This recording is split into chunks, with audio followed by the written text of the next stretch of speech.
తమిళ దర్శకుడు శంకర్ గారి దర్శకత్వంలో రామ్ చరణ్ గారు హీరోగా నటించిన తాజా చిత్రం గేమ్ చేంజర్. ఈ సినిమా వచ్చే ఏడాది సంక్రాంతి పండుగ సందర్భంగా జనవరి 10న విడుదల కాబోతున్న విషయం మనకు తెలిసిందే. కోట్ల బడ్జెట్తో నిర్మితమైనటువంటి ఈ సినిమా భారీ అంచనాల నడుమ విడుదల కాబోతుంది. పాన్ ఇండియా లెవెల్లో విడుదల కాబోతున్న ఈ సినిమా కోసం అభిమానులు ఎంతో ఆతృతగా ఎదురు చూస్తున్నారు అనడంలో ఎటువంటి సందేహం లేదు. ఇదిలా ఉంటే ఇటీవల ఈ సినిమా షూటింగ్ పూర్తవ్వగా ప్రస్తుతం పోస్ట్ ప్రొడక్షన్ పనులు శరవేగంగా జరుపుకుంటుంది. ఈ సినిమా ప్రమోషన్స్ కార్యక్రమాలను మొదలెట్టేశారు మూవీ మేకర్స్. ఇక విడుదల తేదీ దగ్గర పడుతుండడంతో సినిమా నుంచి ఒక్కొక్క అప్డేట్ను విడుదల చేస్తున్నారు. అందులో భాగంగానే ఇప్పటికే ఈ సినిమా నుంచి కొన్ని రకాల పాటలను పోస్టర్లను విడుదల చేసిన విషయం మనకు తెలిసిందే. సినిమా నుంచి విడుదలైనటువంటి అప్డేట్లు సినిమాపై అంచనాలను భారీగా పెంచేశాయి. ఇదిలా ఉంటే తాజాగా తమన్ ఈ సినిమా గురించి, ఈ సినిమాలోని పాటల గురించి చేసిన వ్యాఖ్యలు ప్రస్తుతం సోషల్ మీడియాలో వైరల్గా మారాయి.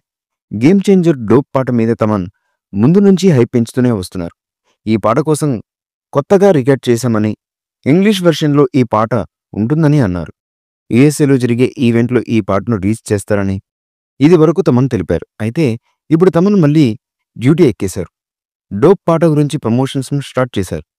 డిసెంబర్ 21న ఈ పాటను రిలీజ్ చేసేందుకు సిద్ధంగా ఉన్నట్టు తెలుస్తుంది. అయితే గేమ్ చేంజర్ మూవీకి ప్రస్తుతం ఉన్నటువంటి హైప్ను మరింత పెంచేలా ఏదైనా ఒక అప్డేట్ రావాల్సి ఉంటుంది. ఈ క్రమంలో తమన్ గేమ్ చేంజర్ 4వ పాట గురించి ట్వీట్ వేశారు. డోప్ అనే పాట రాబోతుందని, ఇది సౌండ్ చేంజర్ అవుతుందని, ఈ పాట గురించి ప్రపంచం మాట్లాడుకుంటుందని హైప్ పెంచేశారు తమన్. ఇక ఈ పాటను రాసిన రామజోగయ్య శాస్త్రి గారు సైతం స్పందించారు. ఈ పాట వినడానికి, చూడడానికి 2 కళ్ళు చాలవని, శంకర్ అత్యద్భుతంగా విజువలైజ్గా ఈ పాటను తీర్చిదిద్దారని వాళ్ళు తెలియజేయడం విశేషం. ఈ సినిమా వచ్చే ఏడాది సంక్రాంతి పండుగ సందర్భంగా జనవరి 10న విడుదల కాబోతున్న విషయం మనకు తెలిసిందే.